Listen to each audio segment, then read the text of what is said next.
Hi everyone, this is Kevin McNamara. Welcome to the Inspired Healing Podcast. This is a place where we talk about everything from plant-based diets to meditation to good healthy relationships and everything in between. Don't forget to subscribe. And if you have any questions, please hit me up and we'll get those answered on the next podcast. Thanks for listening. Let's go inside. And just before we get into this very special episode of the podcast, one I think that you'll really enjoy, just wanted to mention my sponsor, mealfan.com. That's mealfan.com. Their goal is to be the best food delivery service in the world, and they are well on their way. Now let's go inside and listen to what I consider to be one of the more special episodes of the podcast, Inspired Healing. Hey everybody, it's Kev here. Welcome to the Inspired Healing Podcast. Now I was interviewed the other night by a lady over in India, of all places. Lovely lady, Rupa Patel. And she was asking me about my book. And my book is something that I haven't really spoken about a lot. And this is my first book, Do I Have to Cry to Say Goodbye? Birth, Death and Inspiration, A Man's Journey, which is a long title. But I guess the main title is Do I Have to Cry to Say Goodbye? And that book is all about my daughter who died from SIDS. Now, when I say it's all about her, it's not actually. It's pretty much my life story is in that book, and that her death, of course, was obviously a huge part of that. And I don't speak about that often. And speaking about it the other night on this other interview that I was doing with this wonderful lady, she really asked me, why aren't you out there spreading the word on how you survived the death of your daughter? And it got me thinking, and I thought, well, I should be putting it out there. I should be, telling more people about my book. And it's on Amazon.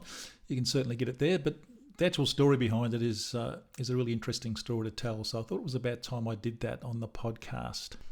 So I thought today would be as good a time as any to tell that story. So back on August the 20th, 1988, my beautiful daughter Holly was born, and she was just a gorgeous little girl. It was our first child, myself and my wife at the time, and she was just amazing. And it's funny, we knew about SIDS, sudden infant death syndrome. A friend of ours, or friends of ours, had actually lost their little boy to SIDS when I think he was about 3 or 4 months old. So we sort of knew about that. So that was in the back of our minds pretty much. And back then what they would say was when it got to 5 months, or your child got to 5 months of age, that's when that risk really decreased. So the 5 months was the big sort of landmark date that we were sort of looking for. Not that we were worried about it too much, but it was just there in the back of our minds, and certainly in the back of my mind, knowing that a friend had lost his little boy to SIDS. So anyway, it was right on the 5 month mark, and I was in the police force at this stage down here in Melbourne. I spent a number of years in the police force. I was working a night shift on this particular night, and I got home in the morning at 7 a.m. and I just snuck into Holly's bedroom there. I knew she'd be asleep, or I was sort of hoping that she'd be awake. And I just snuck in, just gently opened the door, had a look in, and there she was with this big, beautiful smile on her face, just looking absolutely gorgeous. And I couldn't help but go and pick her up. She had this huge smile, and I'll never forget that. It was just such a loving smile that she gave me, and I gave her one back, and it was just a beautiful moment for a father and daughter. And gave her a big cuddle, and just looked at her and said, "Look, I just love you so much." And then I kissed her, and then I put her back down in her cot, and just waved at her, and she kind of waved back. She's only 5 months old, but she was sort of moving her whole body and just really excited. It was just beautiful. It was just a beautiful moment. And then I went to bed, as you do on night shift. I like to get to bed pretty early and have a good sleep. And then about 11 o'clock that morning, there was a banging on the window of my bedroom, and it was my mother-in-law of the time. And she said, "Quick, Kev, you have to come down to the doctors. It's Holly." So I got up and let her in. I said, "What's going on?" And she said, it's Holly, it just come down to the doctors. And I said, oh, she'll be fine. She's really, and she was always healthy for a whole, the whole 5 months she was with us. She was absolutely, never had a cold. She was just amazing. I kept reassuring Betty. I said, look, she'll be fine. There's nothing wrong with her. She'll be okay. We got to the doctors and the doctor ushered me in. I sort of walked in and he said, I'm really sorry, Kevin. We did everything we could. And I looked at him and I said, sorry, what are you talking about? And at this stage, anybody who's listening who's been on night shift will know that you're in a bit of a daze on night shift. And I sort of entered this, I guess, kind of a twilight zone, if you like. And he said to me again, look, I'm really sorry. We tried our best. And it just didn't register what was going on. And then I looked over and there were 4 paramedics standing around this table and they were actually in tears. And I looked over and there was this little baby lying on the table. And the doctor said, oh, would you like to hold her? And then I'd sort of worked out that it was possibly Holly. I said, well, yeah, of course I would. And then he brought her over and I was holding her and she just looked, so beautiful and just like she was asleep. And like I say, I was in this daze. I didn't know what was going on. I was in the twilight zone.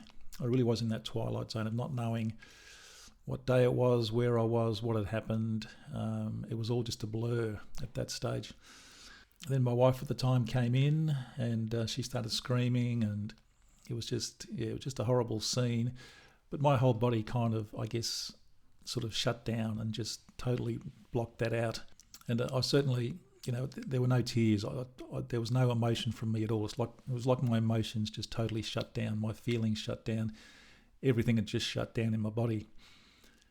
And then it came to the funeral, and again I couldn't cry.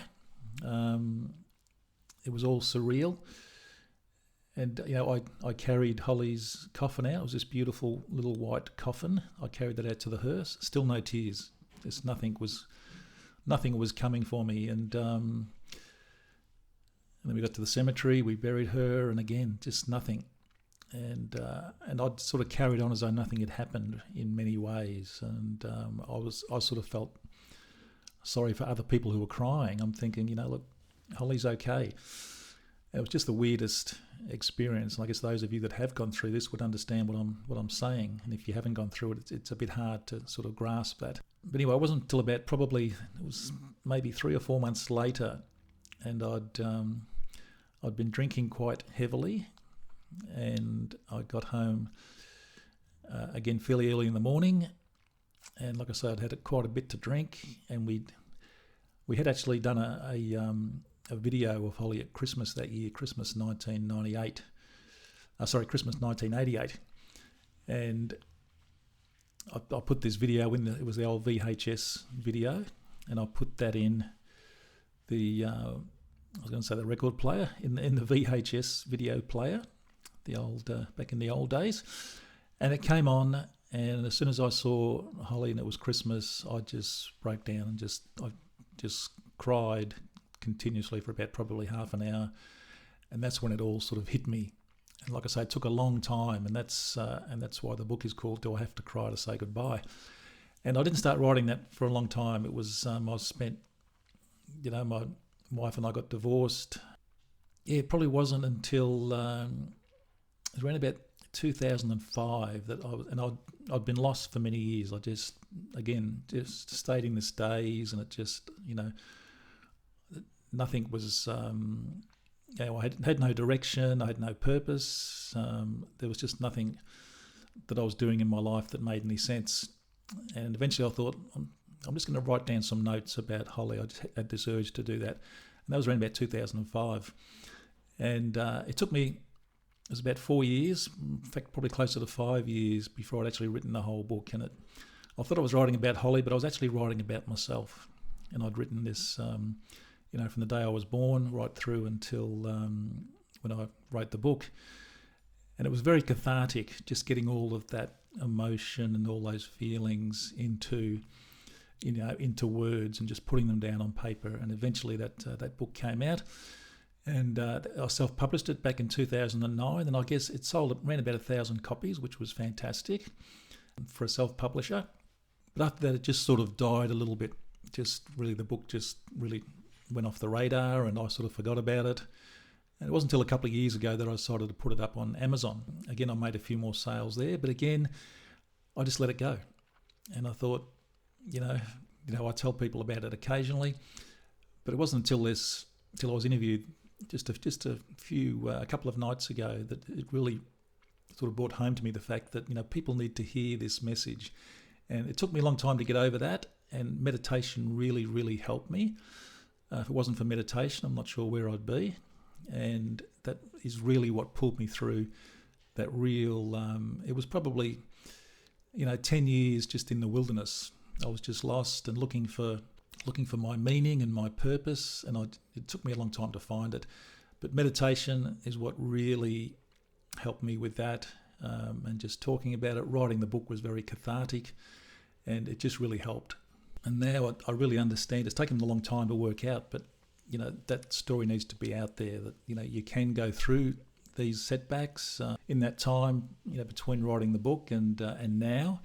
I've gone through an experience with prostate cancer where I healed myself. So you can get through these really tough things. And those two things, both the prostate cancer and losing Holly, are really what inspired this actual podcast. That's why it's called Inspired Healing, because I was able to heal myself from both of those things. And certainly losing a child, you never get over that. But you certainly can move forward and help other people. And that's what I'm hoping to do with this podcast. Again, with the prostate, getting through that just naturally without any, going through any doctors. I saw a doctor initially, but I healed myself naturally without all the, those horrible chemicals that they put into you. So you can get through all these things, and that's the whole reason behind this podcast, is to help people who have been down those roads, that have lost someone, that have gone through some traumatic experience with a disease, anything at all where they've come through. And I just want to give them hope that you really can go on and you can lead a great life. And a great way to do that is by taking responsibility for your life, saying, hang on, I could have blamed, everything for the things that had happened to me. I could have blamed, the government, could have blamed my ex-wife, I could have blamed everybody except myself. But when you take that responsibility and you say, well, hang on, it's my life, I'm responsible for it. And once you do that, and then once you find a meaning and a purpose, and it took me a long time to find it, but you keep looking, you keep really, striving to find out what it is that you want. And once you do that, life is fantastic. Life now for me is just amazing. And I'm, got a beautiful partner, 2 great kids, a lovely, we've got grandkids. It's just fantastic. And there is hope at the end of that tunnel there. So never ever give up. Keep moving forward. Believe in yourself, and reach out to other people. And I'm a life coach and I'm a wellness coach, and I would certainly love to help you, but it doesn't need to be me. Just find someone you can talk to who can help you. That's the important step. Just know that you're not alone. You can get through these things. If I can get through them after all I've been through, I promise you that you can get through them as well. So that's it, guys. Thanks for listening. Really appreciate that. I'm going to leave a link to the book below, to Do I Have to Cry to Say Goodbye? That'll be down there in the show notes. Please go and check it out. It's people have told me it's a great book and they've learned a lot from it. And it's fun. It's not just all doom and gloom in there. I can assure you of that. I like to think I'm a bit of a funny guy at times. And some of the stories in there are quite comical about my life sort of growing up and my little trip to Ireland. It's a fun book. Yes, the middle parts with Holly is certainly, that's a tough read. But how I move through it with meditation and meeting joy, it's just a really, I think it's quite an inspiring book. So the link will be down below. Thanks so much for listening. I really appreciate that. Don't forget, if you need any help with anything, I do coaching, I do wellness coaching, I do grief coaching. So there's always someone to speak to. So thanks for listening, guys, and I will see you on the next podcast. Bye-bye. Well, I really hope you enjoyed this episode of the Inspired Healing Podcast. If you did, please share it with your friends and family. Don't forget to subscribe and to purchase your copy of my book, Do I Have to Cry to Say Goodbye? There's a link down below in the show notes. And don't forget to get your dose of daily live meditations. Come and join Joy and myself in the Meditation for the Soul Facebook group. Again, the link's down below in the show notes. Thanks for watching.